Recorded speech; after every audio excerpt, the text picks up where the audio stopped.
ಇತ್ತೀಚಿನ ದಿವಸಗಳಲ್ಲಿ ಈ HMPV ವೈರಸ್ ಬಗ್ಗೆ ಭಾಳ ದೊಡ್ಡ ಮಟ್ಟದಲ್ಲಿ ಎಲ್ಲ ಕಡೆ ಪ್ರಚಾರಕ್ಕೆ ಒಂದು ವಿಷಯ ಆಗಿರೋದು ಮತ್ತು ಸಾರ್ವಜನಿಕರಲ್ಲೂ ಕೂಡ ಈ ವಿಷಯದ ಬಗ್ಗೆ ಆತಂಕ ಕೂಡ ಸೃಷ್ಟಿಯಾಗಿರುವಂಥದ್ದು. ಏನು ಚೈನಾದಲ್ಲಿ ಅದರ ಒಂದು ಔಟ್ಬ್ರೇಕ್ ಆಗಿದೆ ಅಂತ ಒಂದು ಮಾಹಿತಿ ಏನು ಎಲ್ಲ ಕಡೆ ಇದೆ, ಅದೊಂದು ಕಡೆ. ಎರಡನೆಯದು, ಈ ಒಂದು HMPV ವೈರಸ್ಸು ಇಬ್ಬರಲ್ಲಿ ಕರ್ನಾಟಕದಲ್ಲಿ ಬೆಂಗಳೂರಿನಲ್ಲಿ ಬ್ಯಾಪ್ಟಿಸ್ಟ್ ಆಸ್ಪತ್ರೆಯಲ್ಲಿ ಇಬ್ಬರಲ್ಲಿ ಅದು ಪತ್ತೆಯಾಗಿರುವಂಥದ್ದು. ಅದು ಸ್ವಲ್ಪ ಸಾರ್ವಜನಿಕರಲ್ಲಿ ಸ್ವಲ್ಪ ಗಾಬರಿ ಕೂಡ ಆಗಿರುವಂಥದ್ದು, ಭಯ ಕೂಡ ಕೆಲವು ಕಡೆ ಆಗಿರ್ತಕ್ಕಂಥದ್ದು ಇವಾಗ ಕಾಣ್ತಾ ಇದೆ.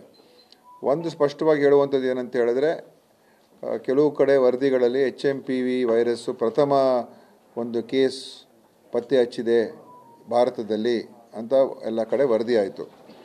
ಇದು ಈ ವರದಿ ಅದು ಸರಿ ಇಲ್ಲ. ಯಾಕೆಂತ ಹೇಳಿದ್ರೆ HMPV ಅದು ನಮ್ಮ ದೇಶದಲ್ಲಿ ಸಹಜವಾಗಿ ಇರುವಂಥದ್ದೇ. ಅನೇಕ ಬೇರೆ ಬೇರೆ ಏನೋ ಈ ಉಸಿರಾಟಕ್ಕೆ ಸಂಬಂಧಪಟ್ಟಿರ್ತಕ್ಕಂಥ ಕಾಯಿಲೆಗಳು ಅಂತ ಏನು ಹೇಳ್ತೀವಿ, ಅಂದರೆ ಈ ILI ಅಂದರೆ ಇನ್ಫ್ಲೂಯೆನ್ಸಾ ಲೈಕ್ ಇಲ್ನೆಸಸ್ ಅಂತ. ILI ಇನ್ಫ್ಲೂಯೆನ್ಸಾ ಲೈಕ್ ಇಲ್ನೆಸಸ್ ಅಂತ ಹೇಳಿದಾಗ ಅದು ನಮ್ಮ ಉಸಿರಾಟಕ್ಕೆ ತೊಂದರೆ ಆಗುವಂಥದ್ದು, ಶ್ವಾಸಕೋಶಕ್ಕೆ ಸ್ವಲ್ಪ ಸಮಸ್ಯೆ ಆಗುವಂಥದ್ದು, ಸ್ವಲ್ಪ ಕಫ ಮತ್ತು ಕೆಮ್ಮು, ನೆಗಡಿ, ಈ ರೀತಿಯಾದಂಥ ಸಿಂಪ್ಟಮ್ಸ್ ಬರುವಂಥದ್ದಕ್ಕೆ ಈ ರೆಸ್ಪಿರೇಟರಿ ಇನ್ಫೆಕ್ಷನ್ಸ್ ಅಂತ ಹೇಳ್ತೀವಿ. ಅದರಲ್ಲಿ ಬೇರೆ ಬೇರೆ ಥರ ವೈರಸಸ್ಸಿಂದ ಬರ್ತದೆ. ಅದರಲ್ಲಿ ಈ HMPV ಕೂಡ ಒಂದು.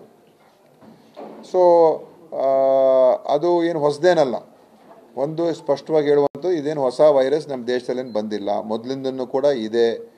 ಮತ್ತು ಇದರಲ್ಲಿ ಯಾವುದೇ ರೀತಿಯ ಒಂದು ಅವರ ಒಂದು ಏನು ಇದು ಹಾನಿಕಾರವಾದಂಥ ವೈರಸ್ ಅಂತ ಹೇಳೋಕ್ಕಾಗೋದಿಲ್ಲ. ಅಥವಾ ಇದರಿಂದ ಒಂದು ಮರಣಾಂತಿಕ ವೈರಸ್ ಅಂತಲೂ ಕೂಡ ಹೇಳೋಕ್ಕಾಗೋದಿಲ್ಲ. ಇದೆಲ್ಲ ಭಾಳ ವರ್ಷಗಳಿಂದ ನಮ್ಮ ದೇಶದಲ್ಲಿ, ವಿಶ್ವದಲ್ಲಿ ಎಲ್ಲ ಕಡೆ ಇದೆ.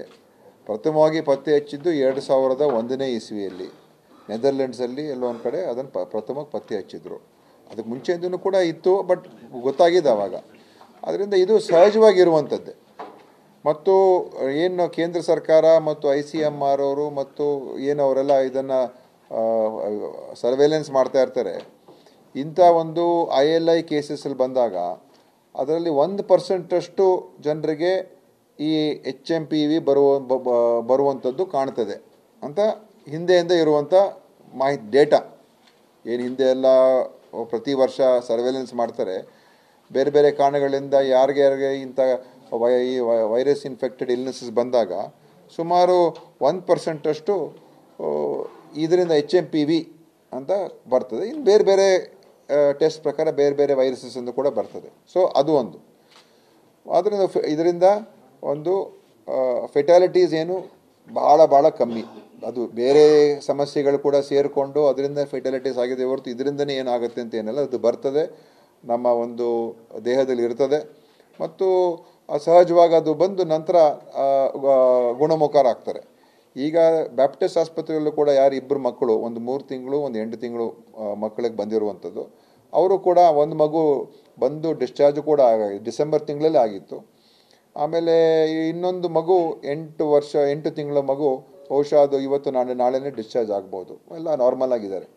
ಸೊ ಇದರಿಂದ ದೊಡ್ಡ ಮಟ್ಟದಲ್ಲಿ ನಾವು ಸುಮ್ಮನೆ ಭಯಪಟ್ಟು ಅಥವಾ ಇಲ್ಲಿ ಇದರಿಂದ ನಾವು ಆತಂಕಕ್ಕೆ ಒಳಗಾಗಿ ಏನೋ ಆಗ್ತಾ ಇದೆ, ನಾವೆಲ್ಲ ಭಾಳ ಎಲ್ಲ ಕಡೆ ಮಾಸ್ಕ್ ಹಾಕೊಂಡ್ಬಿಡ್ಬೇಕು, ಯಾರು ಓಡಾಡಬಾರ್ದು, ಏನು ಹೇಳ್ತಾರೆ ಲಾಕ್ಡೌನ್ ಮಾಡಬೇಕು ಅಥವಾ ಬೇರೆ ಬೇರೆ ಅದೆಲ್ಲ ಏನೂ ಇಲ್ಲ. ದಯವಿಟ್ಟು ಸದ್ಯಕ್ಕಂತೂ ಅದು ಆ ಥರ ಯಾವುದು ಕೂಡ ಇಲ್ಲ. ಕೇಂದ್ರ ಸರ್ಕಾರ ಕೂಡ ನಮ್ಮ ಜೊತೆಯಲ್ಲಿ ಟಚ್ಚಲ್ಲಿದ್ದಾರೆ, ICMR ಅವರು ಕೂಡ ಟಚ್ಚಲ್ಲಿ. ಇವತ್ತು ಮತ್ತೊಮ್ಮೆ ಸಾಯಂಕಾಲ ಮೈಕ್ರೋಬಯಾಲಜಿಸ್ಟು ಅವರೆಲ್ಲ ಸೇರಿ ಮೀಟಿಂಗ್ ಮಾಡ್ತಾ ಇದ್ದಾರೆ. ಅಂದರೆ ಎಚ್ಚರಿಕೆ ನಾವು ಇರಬೇಕು ಅಂತ ಹೊರತು ಎಲ್ಲೂ ಕೂಡ ಭಯದಿಂದ, ದಯವಿಟ್ಟು ಮಾಧ್ಯಮದಲ್ಲೂ ಕೂಡ ಅದೇ ನಾನು ಕೇಳ್ಕೊಳ್ಳೋದು.